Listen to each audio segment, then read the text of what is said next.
Hey guys, welcome on my digital learning platform BHU academy. Daily current affair के session में हम लोग आज डिस्कस करने वाले हैं 4 अगस्त 2021 के 10 इंपॉर्टेंट करंट अफेयर के क्वेश्चन को। ये करंट अफेयर के क्वेश्चन राष्ट्रीय और अंतर्राष्ट्रीय स्तर के करंट अफेयर के क्वेश्चन है। और बात इसके इंपॉर्टेंट की जाए तो देखिए, किसी भी यूनिवर्सिटी में होने वाले इंट्रेंस एग्जाम जैसे BHU, AU, CU, CET, साथ ही साथ जितने भी कंपटीशन लेवल के एग्जाम है तो उसके दृष्टिकोण से ये सेशन काफ़ी इंपॉर्टेंट है गाइस। तो प्लीज़ प्लीज़ इस सेशन के साथ अंत तक बने रहिएगा। चलिए सेशन को शुरू करते हैं। गाइज, अगर आप हमारे चैनल पर नए हैं तो प्लीज़ हमारे चैनल को पहले सब्सक्राइब कर लीजिए। देखिए, पहला प्रश्न है, हाल ही में भारत के नए लेखा महानियंत्रक CGA अर्थात कंट्रोलर जनरल ऑफ अकाउंट्स कौन बने हैं? ऑप्शन है दीपक दास, शक्तिकांत दास, अरविंद मेनन, इनमें से कोई नहीं। तो इसका सही जवाब है ऑप्शन ए, दीपक दास। देखिए इमेज में ये हैं दीपक दास और ये हाल ही में भारत के नए लेखा महानियंत्रक कंट्रोलर जनरल ऑफ अकाउंट्स के पद पे नियुक्त हुए हैं। तो ये भारत के अभी हाल ही में 25वें CGA के रूप में नियुक्त किए गए हैं। और इसके पूर्व कौन थे? 24वें CGA। तो इसके पूर्व थे सोमा राय बर्मन और ये हाल ही में रिटायर हुए हैं और उन्हीं के स्थान पर दीपक दास को भारत के नए लेखा महानियंत्रक के पद पे नियुक्त किया गया है। ये जो लेखा महानियंत्रक पद है इसका संबंध है किसी आर्टिकल संविधान के, भारतीय संविधान के आर्टिकल 150 से संबंधित है। और ये जो CGA होते हैं ये भारत सरकार के खाता रक्षक होते हैं और इनका जो जनादेश प्राप्त होता है वो हमारे संविधान के अनुच्छेद 150 से प्राप्त होता है। तो ये काफ़ी इंपॉर्टेंट है कि ये भारत के नए लेखा महानियंत्रक के पद पे दीपक दास को नियुक्त किया गया है। चलिए आगे बढ़ते हैं।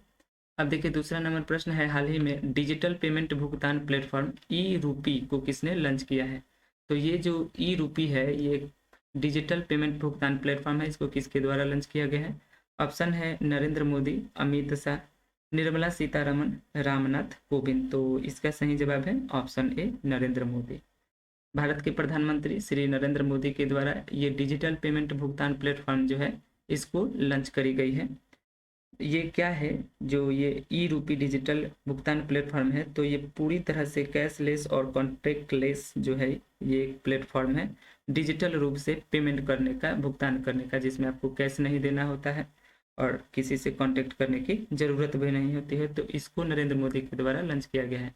देखिए ये जो है NPCL, ये जो है भारत का राष्ट्रीय भुगतान निगम, भारतीय राष्ट्रीय भुगतान निगम अर्थात इंडियन नेशनल पेमेंट कॉरपोरेशन है। और इन्हीं ने इसने ही वित्तीय सेवा, भारत के जो वित्तीय सेवा विभाग हैं और जो स्वास्थ्य और परिवार कल्याण मंत्रालय है भारत के, उनके साथ मिल करके इस भुगतान प्लेटफॉर्म को विकसित किया है जिसका हाल ही में नरेंद्र मोदी ने अनावरण किया है। चलिए आगे बढ़ते हैं।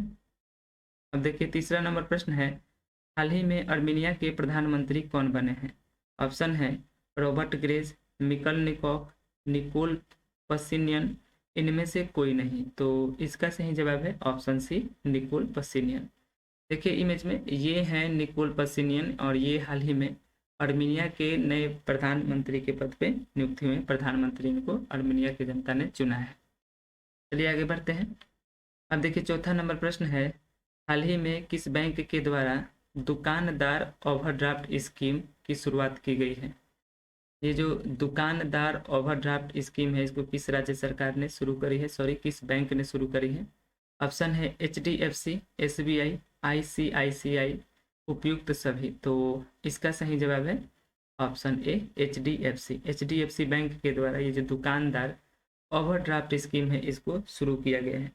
तो HDFC बैंक ने इसको शुरू किया है। तो देखिए इसमें क्या होता है इस योजना में कि जो छोटे खुदरा विक्रेता हैं उनके लिए एक ओवरड्राफ्ट तैयार करेगी, लगभग 50,000 रुपये से लेकर के 10 लाख रुपए तक का HDFC जो है एक ओवरड्राफ्ट तैयार करेगी, जो छोटे खुदरा व्यापारी हैं उनको प्रोत्साहन देने के लिए, निवेश के लिए।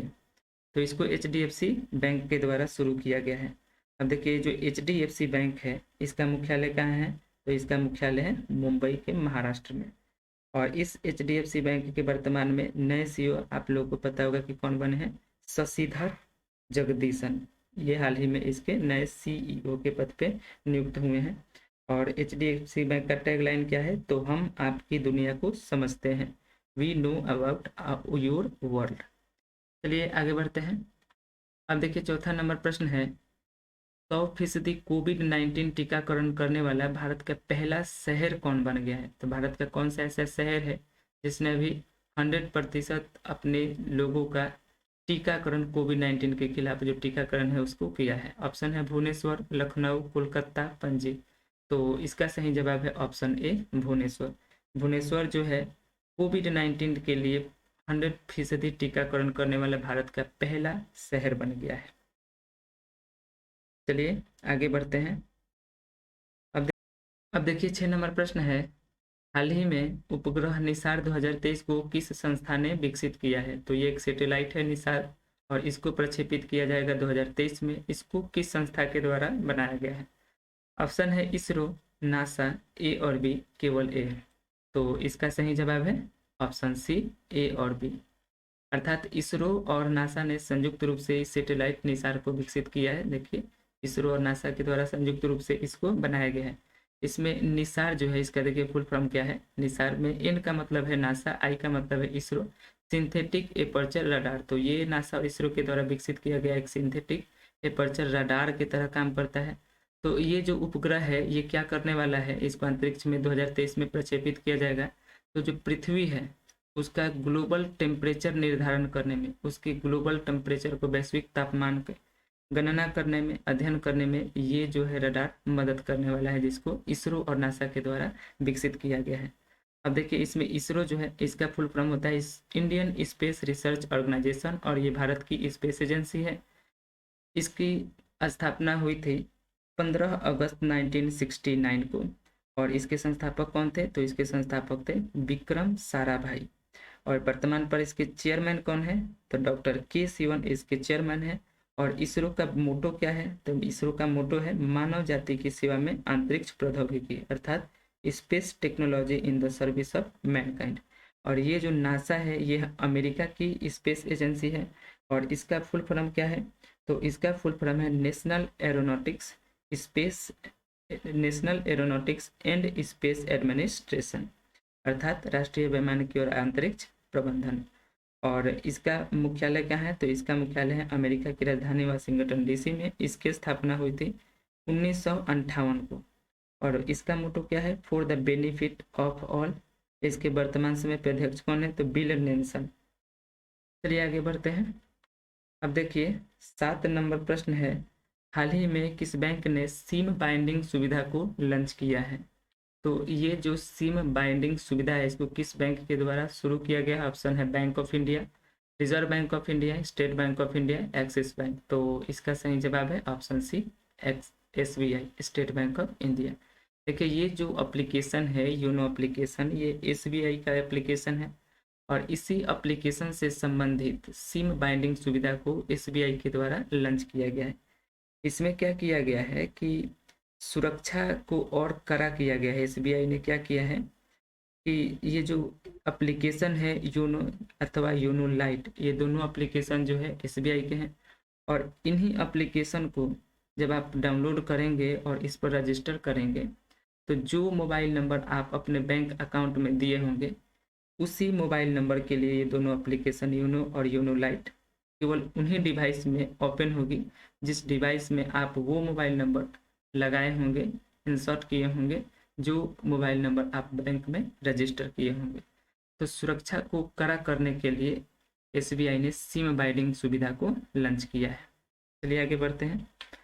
अब देखिए 8वां नंबर प्रश्न है, हाल ही में किस राज्य सरकार ने मुख्यमंत्री वात्सल्य योजना की शुरुआत की है? ऑप्शन है उत्तराखंड, छत्तीसगढ़, राजस्थान, बिहार। तो इसका सही जवाब है ऑप्शन ए, उत्तराखंड। उत्तराखंड की सरकार के द्वारा मुख्यमंत्री वात्सल्य योजना को शुरू किया गया है। तो ये जो योजना है मुख्यमंत्री वात्सल्य योजना, इसमें क्या किया जाएगा कि जितने भी बच्चे हैं जिन्होंने कोविड-19 के कारण अपने पेरेंट्स को, अपने माता पिता को खो दिया है, उनको सरकार वित्तीय सहायता देगी और साथ ही साथ उनको सार्वजनिक नौकरी में 5% का रिजर्वेशन मुहैया कराएगी इस मुख्यमंत्री वात्सल्य योजना के माध्यम से।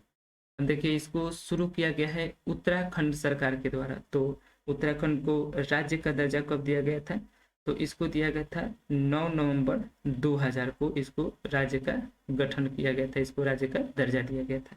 इसकी राजधानी क्या है? तो इसकी राजधानी है देहरादून। और हाल ही में इसके मुख्यमंत्री कौन बने हैं, तो पुष्कर सिंह धामी उत्तराखंड के मुख्यमंत्री बने हैं। और बेबी रानी मौर्य जो है उत्तराखंड के गवर्नर हैं। राघवेंद्र सिंह चौहान जो हैं वो उत्तराखंड के मुख्य न्यायाधीश है। पार्क की बात की जाए तो देखिए Jim Corbett National Park, Nanda Devi National Park, Gangotri National Park, Rajaji National Park, Govind पशु बिहार राष्ट्रीय उद्यान, ये जितने भी नेशनल पार्क हैं ये सभी उत्तराखंड के इम्पोर्टेंट नेशनल पार्क है। साथ ही साथ आप लोगों को पता होगा कि जो नैनीताल, राकसताल, भीमताल, सातताल, देवताल, ये जितने भी इम्पोर्टेंट झील हैं ये सभी उत्तराखंड के झील हैं। और विश्व की सबसे बड़ी बांध जो है टिहरी बांध, जो उत्तराखंड के भागीरथी पर बनी हुई है, तो वो भी उत्तराखंड में ही स्थित है। चलिए आगे बढ़ते हैं। अब देखिए 9 नंबर प्रश्न है, the most incredible Olympic stories नामक पुस्तक किसने लिखी है। ऑप्शन है मारिया सारापोवा, लुसियानो वर्निक, लोको जॉन्स, पीवी सिंधु। तो इसका सही जवाब है ऑप्शन बी, लुसियानो वर्निक। ये जो पुस्तक है प्रकाशित हुई है हाल ही में, the most incredible Olympic stories, और इसकी लेखिका है लुसियानो वर्निक के द्वारा ये पुस्तक लिखी गई है। अब देखिए ये जो पुस्तक है इक्स नामक पुस्तक, इसके लेखक हैं अर्थी मुथन्ना सिंह और ममता नैनी ने इसको संयुक्त रूप से लिखा है।